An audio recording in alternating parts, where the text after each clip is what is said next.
എല്ലാ പ്രിയപ്പെട്ട സുഹൃത്തുക്കൾക്കും പുതിയൊരു ക്ലാസ്സിലേക്ക് സ്വാഗതം. നമ്മൾ 2024 പ്രീവിയസ് ക്വസ്റ്റ്യൻ പേപ്പറാണ് എടുത്തിരിക്കുന്നത്. 7ാമത്തെ ക്വസ്റ്റ്യൻ പേപ്പറാണ് കേട്ടോ. അതിൽ ഇംഗ്ലീഷിലെയും മലയാളത്തിലെയും ക്വസ്റ്റ്യൻ പേപ്പറാണ് ചർച്ച ചെയ്യുന്നത്. 6 ക്വസ്റ്റ്യൻ പേപ്പർ ഞാൻ ഓൾറെഡി തന്നിട്ടുണ്ട്. നിങ്ങളത് പഠിച്ച് റിവിഷൻ ചെയ്ത് മാറ്റിയിട്ടുണ്ടാവും ഇന്നലെ എന്ന് വിചാരിക്കുന്നു. അപ്പോൾ നമ്മൾ അടുത്ത ക്വസ്റ്റ്യൻ പേപ്പറിലേക്ക് കിടക്കുകയാണ്. തീർച്ചയായിട്ടും സബ്സ്ക്രൈബ് ചെയ്യാതെ കാണുന്നുണ്ടെങ്കിൽ തീർച്ചയായിട്ടും സബ്സ്ക്രൈബ് ചെയ്ത് സപ്പോർട്ട് ചെയ്യണം കേട്ടോ. ലൈക്ക് ചെയ്യണേ, ഷെയർ ചെയ്യണേ, താഴെ കമൻറ്റ് കൂടി ചെയ്തിട്ട് പോകാനായിട്ട് കൂട്ടുകാർ ശ്രദ്ധിക്കല്ലോ. പിന്നെ ടെലിഗ്രാം ഗ്രൂപ്പിൽ കൂടിയിട്ട് ജോയിൻ ചെയ്യാം കേട്ടോ. നമുക്ക് ക്ലാസ്സിലേക്ക് കിടക്കാം. ഇവിടെ ഒന്നാമത്തെ ക്വസ്റ്റ്യൻ നോക്കാം. Hari is very good dash mimicry. അല്ലേ? ഇവിടെ പ്രിപ്പോസിഷൻ ആണ് ചോദിച്ചിരിക്കുന്നത്. പ്രിപ്പോസിഷൻ എപ്പോഴും ഗുഡിന്റെ കൂടെ വരുന്ന പ്രിപ്പോസിഷൻ ഏതാണ്? അറ്റ് ആണ്. ഏതാണ്? ഗുഡിന്റെ കൂടെ എപ്പോഴും ഗുഡ് കഴിഞ്ഞാൽ നിങ്ങൾ ഏത് പ്രിപ്പോസിഷൻ യൂസ് ചെയ്യണം? അറ്റ് എന്ന പ്രിപ്പോസിഷൻ യൂസ് ചെയ്യണം. Hari is very good at mimicry. Very good at അങ്ങനെ തന്നെ പഠിക്കണം.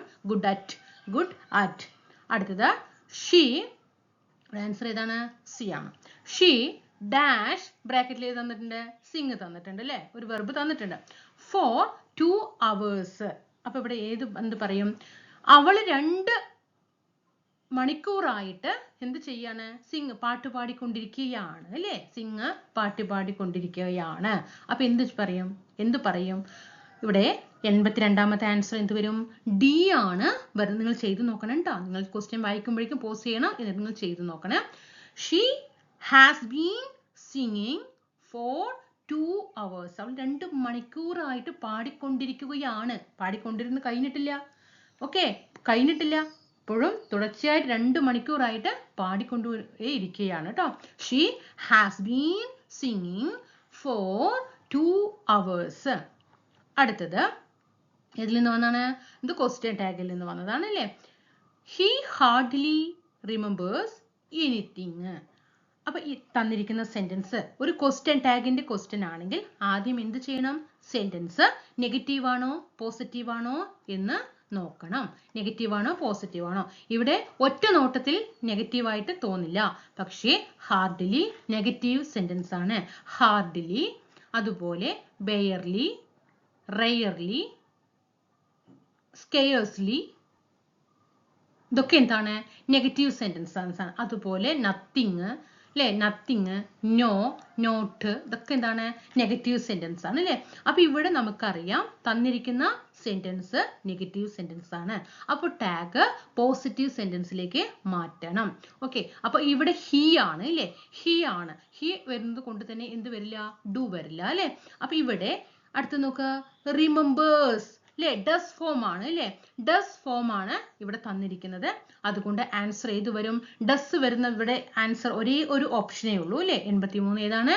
ബി ആണ്. Does he. അപ്പോൾ ഡസ് നോട്ട് ഹി എന്ന് പറ്റുമോ? പറ്റില്ല. കാരണം തന്നിരിക്കുന്ന സെന്റൻസ് നെഗറ്റീവ് ആണ്. റിമെമ്പേഴ്സ് ഇതൊരു ഡസ് ഫോമിലാണ് തന്നിരിക്കുന്നത് അല്ലെ? അപ്പോൾ ഡസ് ഹി. അടുത്തത് choose the correct passive form of the sentences given below. താഴെ ഒരു ആക്റ്റീവ് വോയിസ് തന്നിട്ടുണ്ട്, അതിനെ പാസീവ് വോയിസിലേക്ക് മാറ്റാൻ പറഞ്ഞിരിക്കുകയാണ്. He is painting the house. അവൻ എന്ത് ചെയ്യാണ്? വീട് പെയിന്റ് ചെയ്യാണ് അല്ലെ? എന്താണ് അപ്പൊ എങ്ങനെ നമ്മൾ അത് പാസീവ് വോയിസിലേക്ക് മാറ്റും? എങ്ങനെയാണ് മാറ്റുക? ഫസ്റ്റ് ഒബ്ജക്റ്റ് എടുക്കുക അല്ലെ? He is painting the house. First എന്ത് ചെയ്യണം? ദ ഹൗസ് ചെയ്ത് നോക്ക നിങ്ങള്. ഫസ്റ്റ് എന്ത് ചെയ്യണം? ദ ഹൗസ് എടുത്തു. എന്നിട്ട് എന്ത് ചെയ്യും? അതേ ഫോമിൽ, വെർബിന്റെ അതേ ഫോമിൽ എഴുതണം അല്ലേ? അത് നമ്മൾ മാറ്റാൻ പറ്റുമോ? പാസ്റ്റിലേക്ക് മാറ്റാൻ പറ്റുമോ? പാടില്ല. The house is ING form ആണ് അല്ലേ? ഇവിടെ പെയിന്റിംഗ് ആണ്, ING ഫോം ആണ്. അപ്പൊ സെന്റൻസ് എന്തുണ്ടാകണം? ബീയിങ് എന്ന ഫോം ഉണ്ടാകണം. ദ ഹൗസ് ഈസ് അവിടെ പെയിന്റിംഗ് ആണ്, ING ഫോം ആണ്. അതുകൊണ്ട് ബീയിങ് ആക്കിയിട്ട് പെയിന്റിന് എന്താക്കണം? B3 ഫോമിലേക്ക് മാറ്റണം. Painted by him. Painted by him. അപ്പൊ ആൻസർ ഏത് വരും? എ വരും അല്ലേ? The house. First the house ഒന്നാമത് എഴുതി, വെർബ് ഫോം ഓക്സിലറി വെർബ് എഴുതി, ഈസ് എഴുതി അല്ലേ? ഇവിടെ വെർബ് ഫോം, വെർബ് എന്താണ്? പെയിന്റിംഗ് ആണ് അല്ലേ? വെർബ് പെയിന്റിംഗ് ആണ്. അപ്പോൾ ING ഫോം ആണ് അത് തന്നിരിക്കുന്നത്. ING ഫോമിലായത് കൊണ്ട് തന്നെ അതിനെ എന്തിലേക്ക് മാറ്റണം? ബീയിങ് ആക്കണം. എന്നിട്ട് വെർബിനെ V3 ഫോമിലേക്ക് മാറ്റണം. The house is being painted by him. അടുത്തത് choose the correct form of the verb to make conditional sentences. ഇവിടെ ഇഫ് ക്ലോസ് ആണ് തന്നിരിക്കുന്നത് അല്ലേ. ഇവിടെ ഏതിൽ വന്നു? ഇഫ് ക്ലോസിൽ വന്നിട്ടുണ്ട്. If I were a millionaire, ഞാനൊരു മില്യണർ ആയിരുന്നുവെങ്കിൽ, I dash generously to good causes. എന്താണ് ഇവിടെ നിങ്ങൾ എന്ത് ചെയ്യും? ഇവിടെ ആൻസർ ഏതാ നിങ്ങൾ ചെയ്യുക? ഞാൻ ക്വസ്റ്റ്യൻ വായിച്ചതും പോസ് ചെയ്യണം കേട്ടോ. ക്വസ്റ്റ്യൻ വായിച്ചതും പോസ് ചെയ്തിട്ട് വേണം എന്ത് ചെയ്യാം. നമ്മൾ ഒരുപാട് നേരം നമുക്ക് ലൈവ് ഒന്നും ഇല്ലല്ലോ, നമുക്കിങ്ങനെ ഒരുപാട് ടൈം ലാഗ് ചെയ്യിപ്പിക്കേണ്ടതുണ്ട് കേട്ടോ. ക്വസ്റ്റ്യൻ വായിച്ചു കഴിഞ്ഞതും പോസ് ചെയ്യാം, എന്നിട്ട് ആൻസർ ചെയ്യാം കേട്ടോ. അപ്പൊ ഇവിടെ ഏത് വരും? വുഡ് ഗിവ് അല്ലേ. 85ാമത്തെ ആൻസർ ഏതാണ്? എ ആണ്. If I were a millionaire, I would give generously to good causes. അടുത്തത്, choose the correct antonium of the given word defeat. ഡിഫീറ്റിന്റെ ആന്റോണിയം ഏതാണ്? ഡിഫീറ്റിന്റെ ആന്റോണിയം ട്രിംഫ് ആണ്. ഡിഫീറ്റിന്റെ ആന്റോണിയം ഏതാണ്? ട്രിംഫ്. ഡിഫീറ്റിന്റെ ഓപ്പോസിറ്റ് ആണ് ചോദിച്ചിരിക്കുന്നത്. ഏതാണ്? ട്രിംഫ് ആണ്. ട്രിംഫ്. ഓക്കെ. അടുത്തത്, choose the correct phrasal verb that complete the sentences. ഇവിടെ തന്നിരിക്കുന്നതിൽ ഏതാണ് കറക്റ്റ് ആയിട്ടുള്ള ഫ്രേസൽ വെർബ്? 87. ഇതാണ്. why did you dash our meeting അല്ലേ. why did you dash our meeting എന്ത് വരും ഇവിടെ? നിങ്ങൾക്കിതൊരു ക്വസ്റ്റ്യൻ പേപ്പർ നിങ്ങൾക്ക് കയ്യിൽ കിട്ടിയെന്ന് മനസ്സിൽ ചിന്തിക്കണം. നിങ്ങൾ ആൻസർ ചെയ്യണം. ഏതാണ് വരിക? ഇവിടെ ഓഫ് ആണ് അല്ലേ. call off. why did you call off our meeting? choose the correct synonym. Antonym തന്നു. അടുത്തത് സിനോണിയം അല്ലേ. സിനോണിയം ഒരു ക്വസ്റ്റ്യൻ പേപ്പറിലും സിനോണിയം അന്റോണിയം ഒഴിവാക്കാതില്ല. കാരണം അതാണ് ഏറ്റവും കൂടുതൽ നമ്മൾ പ്രീവിയസ് ക്വസ്റ്റ്യൻ പേപ്പറൊക്കെ മാക്സിമം പഠിച്ചിട്ട് പോകുക. അല്ലാതെ ഇരുന്നിട്ടൊന്നും എത്ര നമ്മൾ സിനോണിയം അന്റോണിയം പഠിക്കുക, ഏത് വരുന്ന പറയുക, ആ സമയം കൊണ്ട് ബാക്കിയുള്ള 8 മാർക്ക് അവിടെ ഉറപ്പിക്കുക. ഓക്കെ. സിനോണിയം അന്റോണിയം വെച്ചിട്ടുള്ള ബാക്കി 8 മാർക്ക് നമ്മൾ ഉറപ്പിക്കണം. അത് ഉറപ്പിക്കാതെ ഇരുന്ന് ദിവസം ഒരു 10-20 സിനോണിയം പഠിച്ചിട്ടോ അന്റോണിയം പഠിച്ചിട്ടൊന്നും ഒരു കാര്യമില്ല. പ്രീവിയസ് ക്വസ്റ്റ്യൻ പേപ്പർ എല്ലാ സിനോണിയം അന്റോണിയം പഠിച്ചു വയ്ക്കുക. അത് നമുക്ക് ചെയ്യണം. അത് ചെയ്തേ തീരും. ബാക്കി 8 മാർക്ക് ഷുവറായിട്ട് ഇംഗ്ലീഷ് നമ്മൾ വീട്ടിലെ ക്വസ്റ്റ്യൻ പേപ്പറൊക്കെ കഴിഞ്ഞിട്ട് വീട്ടിലെത്തിയിട്ട് ഒരു 8 ഇംഗ്ലീഷിൽ നിന്ന് 8 മാർക്ക് നമുക്ക് എന്താണ് നല്ല മാർക്കായിരിക്കും. അത് മനസ്സിലായോ? മറ്റുള്ള മാർക്കുകൾ കളയാതെ സൂക്ഷിക്കാം. ഇനി സിനോണിയം, സബ്ലിമിന്റെ സിനോണിയം എന്താണ്? സബ്ലിമിന്റെ സിനോണിയം ചെയ്യുക.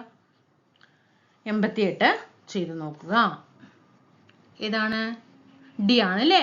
നോബിൾ ആണ്. സബ്ലിമിന്റെ സിനോണിയം നോബിൾ. അടുത്തത്, the feminine gender of the fox masculine ആണ്. അതിന്റെ ഫെമിനിൻ ജെൻഡർ പെണ്ണ് എന്താ പറയാ? ഏതാണ്? വിക്സൺ. ഏതാണ്? Fox vixen. which is the correct spelling? മില്ലേനിയത്തിന്റെ കറക്റ്റ് സ്പെല്ലിംഗ് ആണ്. ചെയ്തു നോക്കുക. 90 ഏതാണ്? സി ആണ് അല്ലേ. മില്ലേനിയത്തിന്റെ സ്പെല്ലിംഗ് MILLE അല്ലേ. പിന്നെ ഈ കഴിഞ്ഞിട്ട് ഏതാണ്? 2 N ഉണ്ട് കേട്ടോ. 2 N ഉണ്ട്. മില്ലേനിയം. ഒന്ന് നോട്ട് ചെയ്ത് വെക്കുക കേട്ടോ. ഒന്ന് നോട്ട് ചെയ്യുക. മില്ലേനിയം. ഓക്കെ. അപ്പൊ ഇവിടുത്തെ ഡിഫീറ്റിന്റെ ആന്റോണിയം പഠിക്കുക. ഡിഫീറ്റിന്റെ ആന്റോണിയം ഡിഫീറ്റ് എഴുതി വെക്കണം കേട്ടോ. എഴുതി വെച്ച് പഠിക്കുന്ന വേണം. ഡിഫീറ്റിന്റെ ഓപ്പോസിറ്റ്. ഡിഫീറ്റ് പറഞ്ഞ എന്താ? തോൽവി അല്ലേ. ഡിഫീറ്റ് എന്താണ്?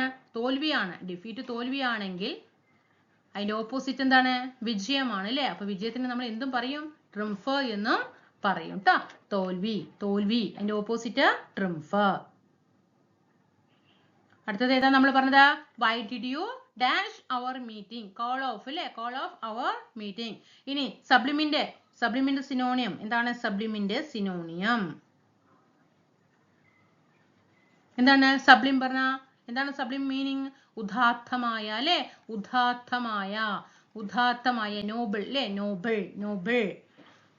ഇനി ഫോക്സിന്റെ ഫെമിനിൻ ജെൻഡർ വിക്സൺ. സ്പെല്ലിംഗ് മില്ലേനിയത്തിന്റെ സ്പെല്ലിംഗ് പഠിക്കുക. MILL അല്ലേ. MILL 2 L ഉണ്ട് 2 N ഉണ്ട് കേട്ടോ. 2 L ഉം 2 N ഉം IUM. ഓക്കെ. മില്ലേനിയം.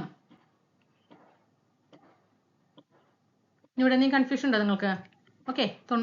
നമ്മൾ കാറ്റഗറി നമ്പർ 228/2023 കേട്ടോ. അത് ക്വസ്റ്റ്യൻ പേപ്പർ നമ്മൾ 2021 to 24, 25 വരെയുള്ളത് ചെയ്യും കേട്ടോ. 2021 to 25 വരെയുള്ളത് ചെയ്യും. ഇംഗ്ലീഷും മലയാളവും സപ്പോർട്ട് ചെയ്യണേ. അടുത്ത നമുക്ക് മലയാളത്തിലേക്ക് കടന്നാലോ? ചെയ്തോ? നിങ്ങൾ ഇതൊക്കെ എഴുതി വെച്ചോ?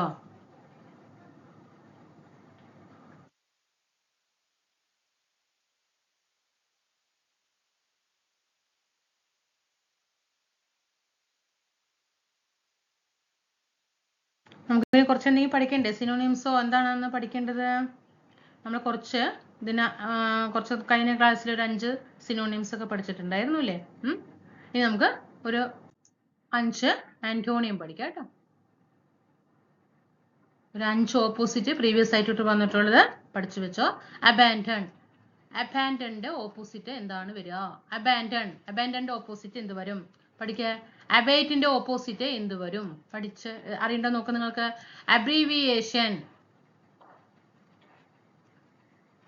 അബ്രീവിയേഷന്റെ ഓപ്പോസിറ്റ് എന്ത് വരും? അബ്ഡിക്കേറ്റിന്റെ ഓപ്പോസിറ്റ് എന്ത് വരും? അബ്ഡക്റ്റിന്റെ ഓപ്പോസിറ്റ് എന്ത് വരും? നിങ്ങൾക്ക് ഇതിൽ ഈ 5 തന്നതിൽ ഏതിന്റെയൊക്കെ ഓപ്പോസിറ്റ് അറിയും? അബാൻഡന്റെ ഓപ്പോസിറ്റ് എന്താണ്? അബാൻഡന്റെ റീറ്റെയിൻ. എന്താണ്? റീറ്റെയിൻ. ഇനി അബേറ്റിന്റെ എന്താണ്? അബേറ്റ്. പ്രീവിയസ് ക്വസ്റ്റ്യൻസ് ആണ് ഇത് തന്നത് മുഴുവൻ. Aggravate. Abate, aggravate. Abbreviation expansion അല്ലേ? അബ്രീവിയേഷൻ പറയുമ്പോൾ ചുരുക്കാണ് അല്ലേ? അപ്പൊ അതിനെ എക്സ്പാൻഷൻ ചെയ്യാണ് അല്ലേ? എക്സ്പാൻഷൻ. യെസ് ആണ് എക്സ്പാൻഷൻ. അബ്ഡിക്കേറ്റ് എന്താ? ക്ലെയിം. Abdicate claim. അബ്ഡക്റ്റ് എന്താ? റെസ്ക്യൂ. റെസ്ക്യൂ അല്ലെങ്കിൽ ഡെലിവർ ഇതൊക്കെ പറയും കേട്ടോ ഓപ്പോസിറ്റ്. അപ്പൊ അബാൻഡന്റെ opposite retain, abate aggravate, abbreviation expansion, abdicate claim, abduct എന്താ? റെസ്ക്യൂ അല്ലെങ്കിൽ ഡെലിവർ. ഓക്കെ, പഠിച്ചോ? ഇനി നമുക്കൊരു 5 വൺ വേർഡ് സബ്സ്റ്റിറ്റ്യൂഷനും കൂടി പഠിക്കാം. One word substitution. Okay, one word substitution ഒന്ന് നിങ്ങൾക്ക് ചെയ്യാൻ കഴിയുന്നുണ്ടോ എന്ന് നോക്കുക കേട്ടോ. ഞാൻ ക്വസ്റ്റ്യൻ എഴുതി തരാം. One who is guilty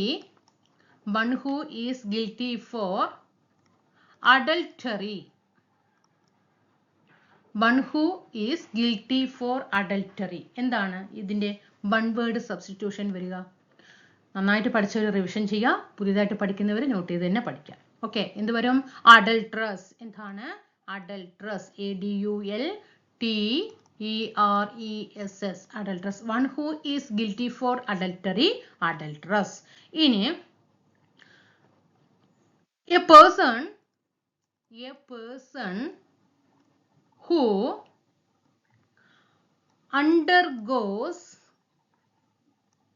person who undergoes training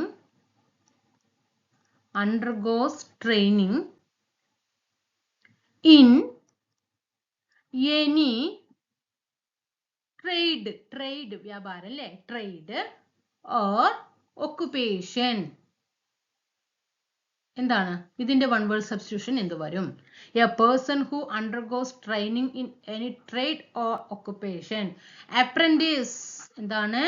Apprentice. Previous ആണ് apprentice. ഓക്കെ, ഇനി one who believes, ഇത് നിങ്ങൾക്ക് അറിയും അല്ലേ? believes that there is no God. ദൈവമില്ല എന്ന് വിശ്വസിക്കുന്ന ആളെ എന്താ പറയാ? one who believes that there is no God. എന്താണ്? atheist അല്ലേ? atheist. atheist. atheist. ഓക്കെ, അടുത്തത് one who, ഇവിടെ ഇതാവേ, one who eats flesh. one who eats flesh എന്ത് പറയും? carnivorous. Okay, carnivorous. ഇനി one who eats human flesh എന്താണ്? cannibal. എന്താണ്? cannibal. Okay, ഇത്രയും പഠിക്കാം. ഓക്കെ, അപ്പൊ ഇവിടെ അന്റോണിയം 5 പഠിച്ചു. ഒന്ന് abandon, retain, abate, aggravate, abbreviation expansion, abdicate, claim, abduct, rescue, deliver. ഇനി 5 വൺ വേർഡ് സബ്സ്റ്റിറ്റ്യൂഷൻ പഠിച്ചു. one who is guilty for adultery, adulteress. a person who undergoes training in any trade or occupation, apprentice. One who believes that there is no God, atheist. One who eats flesh, carnivorous. One who eats human flesh, cannibal. Okay ആണോ? നമുക്ക് അടുത്തതില് മലയാളത്തിലേക്ക് കടക്കാം. അടുത്ത question, വിഷം എന്ന പദത്തിന് സമാനമല്ലാത്ത പദം ഏതാണ്? വിഷം എന്ന പദത്തിന് സമാനമല്ലാത്ത പദം ഏതാണ് വരിക? ഇവിടെ വിഷത്തിന് പര്യായ പദങ്ങൾ നിങ്ങൾ പഠിച്ചു വെക്കുക കേട്ടോ. വിഷം അതിന്റെ അതേപോലെ മീനിങ് വരുന്നതാണ് വായസം. വായസം. പിന്നെ ഏതാണ്? വിഷം എന്ന പദത്തിന് സമാനം അല്ലാത്ത പദമാണ് ചോദിച്ചിരിക്കുന്നത്. സോറി, ഇവിടെ വായസം അല്ല വരുന്നത്, ഗരദം. വിഷത്തിന് പര്യായ പദങ്ങൾ പഠിച്ചോട്ടാ. ഗരദം, ഗരളം, ക്ഷേളം. ഓക്കെ, ക്ഷേളം അല്ലെ. വിഷം എന്ന പദത്തിന് സമാനമല്ലാത്ത പദം ഏത് എന്ന് ചോദിച്ചാൽ വായസമാണ് പദം അല്ലാത്തത്. ഓക്കെ, അപ്പൊ വിഷത്തിന് പര്യായ പദങ്ങൾ ഏതൊക്കെയാണ്? ഗരദം. ഗരദം പറഞ്ഞാലും വിഷമാണ്. ഗരളം പറഞ്ഞാലും വിഷമാണ്. ക്ഷേളം പറഞ്ഞാലും വിഷമാണ്. അടുത്തത്, മാരാർ ചെണ്ട കൊട്ടുന്നു. അടിവരയിട്ട പദം ഏത് വിഭാഗത്തിൽ പെടുന്നു? മാരാരാണ് അല്ലെ, മാരാരാണ്. ഓക്കെ, അവിടെ അലിംഗ ബഹുവചനമാണോ, സലിംഗ ബഹുവചനമാണോ, ബഹുവചനമാണോ, പൂജക ബഹുവചനമാണോ എന്നാണ് ഇവിടെ ചോദിച്ചിരിക്കുന്നത്. ഏതാണ്? പൂജക ബഹുവചനം അല്ലേ, അതായത് ബഹുമാനാർത്ഥം സൂചിപ്പിക്കുകയാണ് അല്ലേ, മാരാറ്. ഇനി എന്താണ്?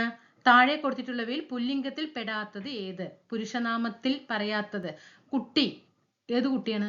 ഏതാണ്? പെൺകുട്ടിയാണോ ആൺകുട്ടിയാണോ എന്ന് എടുത്തു പറഞ്ഞിട്ടുണ്ടോ? കുട്ടി എന്ന് പറയുമ്പോൾ പെണ്ണിലും വരും ആണിലും വരും അല്ലേ. അപ്പൊ ഇവിടെ ഏതാണ് ആൻസർ വരിക? കുട്ടിയാണ് അല്ലെ. അധ്യാപകൻ, അധ്യാപികയല്ല, അപ്പൊ ഇത് പുല്ലിംഗമാണ്. പുരുഷൻ പുല്ലിംഗമാണ്, അവൻ പുല്ലിംഗമാണ് അല്ലെ. അപ്പൊ ഇവിടെ കുട്ടിയാണ്.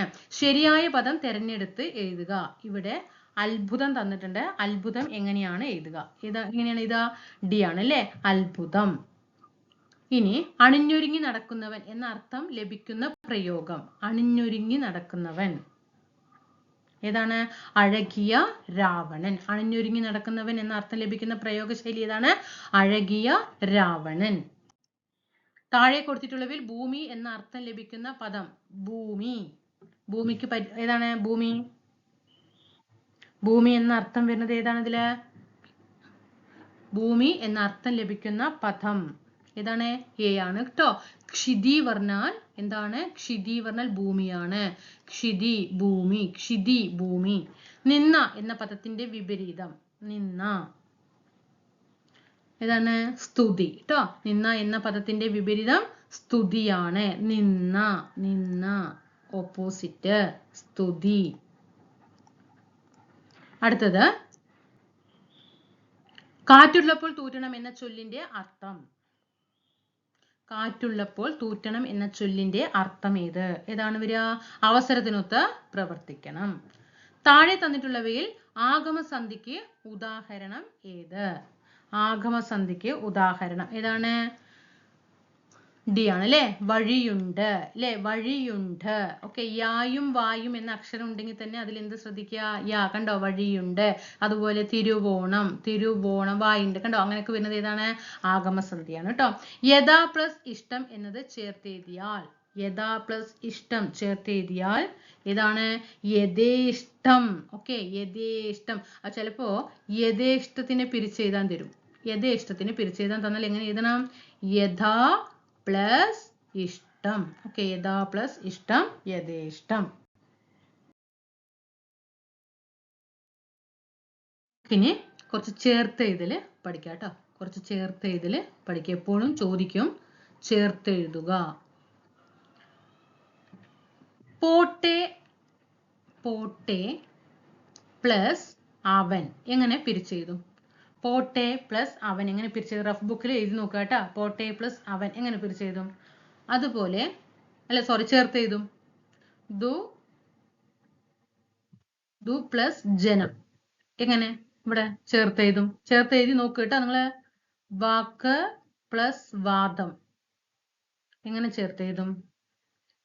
തീ പ്ലസ് കനൽ ചേർത്തെഴുതി നോക്കുക. ചേർത്തെഴുതി നോക്ക് നിങ്ങള്, കിട്ടുന്നുണ്ടോന്ന്. നമുക്കറിയാം നമ്മുടെ മലയാളത്തിന്റെ പഠനം എവിടെ എത്തി എന്നുള്ളത്. ഏത്? പോട്ടെ പ്ലസ് അവൻ എങ്ങനെ പിരിച്ചെഴുതും? പോട്ടവൻ. എന്താണ്? പോട്ടവൻ. അതേപോലെ തന്നെ മറ്റൊരു രീതിയിലും എഴുതാം ഇതിനെ. പോട്ടെ യവൻ എന്നും എഴുതാം. പോട്ടവൻ എന്ന് എഴുതാം, അല്ലെങ്കിൽ പോട്ടയവൻ. ഓക്കെ, പോട്ടെ പ്ലസ് അവൻ, പോട്ടവൻ അല്ലെങ്കിൽ പോട്ടയവൻ. ഓക്കെ, 47/2024 ചോദ്യമാണ് കേട്ടോ. 47/2024 ചോദ്യമാണിത്. പോട്ടെ പ്ലസ് അവൻ, പോട്ടവൻ അല്ലെങ്കിൽ പോട്ടേയവൻ. രണ്ട് ഉണ്ട് മക്കളെ. പോട്ടേയവൻ. ഇനി ദു പ്ലസ് ജനം തന്നിട്ടുണ്ട്. ഇവിടെ എന്ത് ചേർത്തെഴുതും? ദുർജനം. എന്താണ്? ദുർജനം. ഓക്കെ, ചേർത്ത് ചിലപ്പോ ഇതിന് പിരിച്ചെഴുതാൻ എങ്ങനെ തരും? പോട്ടവൻ. എങ്ങനെ പിരിച്ചെഴുതാം? അപ്പൊ നമ്മൾ ഇതും പഠിക്കണം, രണ്ടും പഠിക്കണം. മനസ്സിലായോ? പോട്ടെ പ്ലസ് അവനാണ് പോട്ടവൻ. ഇനി ദുർജനം തന്നിട്ട് അതിനെ പിരിച്ചെഴുതാൻ പറഞ്ഞാല് ഇതവിടെ ഇത് മാർക്ക് കൊടുക്കണം കേട്ടോ. ദു പ്ലസ് ജനം ട്ടോ. വാക്ക് പ്ലസ് വാദം എങ്ങനെ എഴുതും? വാഗ്വാദം. എന്താണ്? വാഗ്വാദം. ഓക്കെ, ഇതെല്ലാം പ്രീവിയസ് ആണ്, വെറുതെ എവിടെന്നെങ്കിലും എടുത്ത് തരുന്നതല്ല കേട്ടോ. 66/2024 ക്വസ്റ്റ്യൻ ആണ്. ഓക്കെ, ഇതൊക്കെ വരും ക്വസ്റ്റ്യൻ പേപ്പർ, നമ്മൾ ഇതൊക്കെ ചർച്ച ചെയ്ത് പോകും കേട്ടോ. വാക് പ്ലസ് വാദം, വാഗ്വാദം. 38/2024 ക്വസ്റ്റ്യൻ ആണ്. 38/2024 ക്വസ്റ്റ്യൻ ആണ്. തീ പ്ലസ് കനൽ എങ്ങനെ ചേർത്തെഴുതും? തീ കനൽ അല്ലെ, കായരട്ടിക്ക് അല്ലെ, തീ കനൽ. കാറ്റഗറി നമ്പർ 71/2024 ചോദ്യമാണ്. എരി പ്ലസ് തീ എങ്ങനെ എഴുതും? എരിതി അല്ലെ, എരി തീ, എരിതി. 92/2024 ചോദ്യമാണ് കേട്ടോ. പോട്ടെ പ്ലസ് അവൻ എങ്ങനെയാണ് ചേർത്തെഴുതുക? പോട്ടവൻ അല്ലെങ്കിൽ പോട്ടേയവൻ. ഇതും പഠിക്കണം, ഇതും എങ്ങനെ പിരിച്ചെഴുതി എന്നുള്ളതും പഠിക്കണം. ദു പ്ലസ് ജനം, ദുർജനം. വാക് പ്ലസ് വാദം, വാഗ്വാദം. തീ പ്ലസ് കനൽ, തീക്കനൽ. എരി പ്ലസ് തീ, എരിതി. ഓക്കെ ആണോ? ഇനി അതേപോലെ കുറച്ച് പുല്ലിംഗവും സ്ത്രീലിംഗവും പഠിച്ചോ. ഞാൻ പ്രീവിയസ് ആയിട്ട് വന്നതാണ്, നിങ്ങൾക്ക് തരുന്നത് മുഴുവൻ പ്രീവിയസ് ആണ്. ചേർത്തെഴുതലും പരിശുദ്ധിയിലും എല്ലാം തരുന്നത് കേട്ടോ. മനസ്സിലായോ? സ്ത്രീലിംഗവും പുല്ലിംഗവും ഒക്കെ പ്രീവിയസ് ആയിട്ട് വന്നിരിക്കുന്ന ക്വസ്റ്റ്യൻ ആണ്. അത് 15ലെയും 16ലെയും 2011 അല്ല, 21 ശേഷമുള്ളതാണ് തരുന്നത്. കാരണം ഇത്രയും ക്വസ്റ്റ്യൻ 24 വന്ന ക്വസ്റ്റ്യൻ ആണ്. ഇനി പുല്ലിംഗം ജാമാതാവ്. ജാമാതാവ് പുല്ലിംഗം. അതിന്റെ സ്ത്രീലിംഗം എന്തായിരിക്കും? ചെയ്യ ഭൃത്യൻ. ചെയ്യ സുധൻ, വൈരി, നേതാവ്. ഇതിന്റെയൊക്കെ സ്ത്രീലിംഗം ചെയ്യും നിങ്ങള്. ഓക്കെ, ജാമാതാവ്. എന്താണ് ഇതിന്റെ സ്ത്രീലിംഗം? സ്നുഷ അല്ലെ. ജാമാതാവ് പറഞ്ഞ മരുമകനാണ്, മരുമകനാണ് സ്നുഷ. അപ്പോ അതിന്റെ സ്ത്രീലിംഗം മരുമകൾ, മരുമകൾ. ഭൃത്യൻ, ഭൃത്യന്റെ സ്ത്രീലിംഗം ഭൃത്യ, ഭൃത്യന്റെ ഭൃത്യ, ഭൃത്യന്റെ എന്താണ്? ഭൃത്യ. സുധൻ, സുധന്റെ സുധ, സുധന്റെ എന്താണ്? സുധ. വൈരി, വൈരി പുല്ലിംഗമാണ്, സ്ത്രീലിംഗം വൈരിണി. എന്താണ്? വൈരിണി. നേതാവിന്റെയോ? നേത്രി, നേതാവ് നേത്രി. ഇത് 102/2024 ക്വസ്റ്റ്യൻ ആണ്. ഭൃത്യൻ ഭൃത്യ 66/2024 ക്വസ്റ്റ്യൻ ആണ്. സുധൻ സുധ 71/2024 ക്വസ്റ്റ്യൻ ആണ്. വൈരി വൈരിണി 117/2024 ക്വസ്റ്റ്യൻ ആണ്. നേതാവ് നേത്രി 27/2024 ക്വസ്റ്റ്യൻ ആണ്. കണ്ടോ, ഇത്രയും പ്രീവിയസ് ക്വസ്റ്റ്യൻ നമ്മളിപ്പോൾ പരിചയപ്പെട്ടു. കണ്ടോ, ഇങ്ങനെ പോയാൽ പോരെ ക്ലാസ്? നല്ല ബെറ്റർ ആയിട്ട് പോലെ. 20 മാർക്ക്, 20 മാർക്കിൽ നമ്മൾക്ക് 18 അല്ലെങ്കിൽ 19 മാർക്ക്, ചിലപ്പോൾ 20 മാർക്ക് നമുക്ക് സ്കോർ ചെയ്യാൻ കഴിയുന്നൊന്നും വരില്ല. മനസ്സിലായോ? 18, 19 മാർക്ക് നമുക്ക് 100% നമുക്ക് അടിക്കാം. ഇങ്ങനെ തന്നെ നിങ്ങൾ പഠിച്ചു പോയാൽ സപ്പോർട്ട് വേണം കേട്ടോ. സപ്പോർട്ട് ഇല്ലാതെ ഞാൻ പകുതി വെച്ച് നിർത്തുന്ന ചെയ്യും. മനസ്സിലായോ? എനിക്ക് കണ്ടിന്യൂ ചെയ്യാനായിട്ട് സാധിക്കില്ല. അപ്പോൾ ഇവിടെ ഇത്രയും കാര്യങ്ങൾ പഠിക്കുക. ഇത് ഈ പിരിച്ചെഴുതുന്നതും കൂടിയിട്ട് പഠിക്കണം കേട്ടോ. ഇത് മാത്രം പഠിച്ചാൽ പോരാ കേട്ടോ. ജാമാതാവ്, സ്നുഷ, ഭൃത്യൻ ഭൃത്യ, സുധൻ സുധ, വൈരി വൈരിണി, നേതാവ് നേത്രി. ഓക്കെ ആണോ? നമുക്കന്ന് അടുത്ത ക്ലാസ്സിൽ കണ്ടാലോ? ഓക്കെ, അടുത്ത ക്ലാസ്സിൽ അടുത്ത ക്വസ്റ്റ്യൻ പേപ്പറുമായിട്ട് നമുക്ക് കാണാം. ഓക്കെ, എല്ലാവർക്കും നന്ദി കേട്ടോ.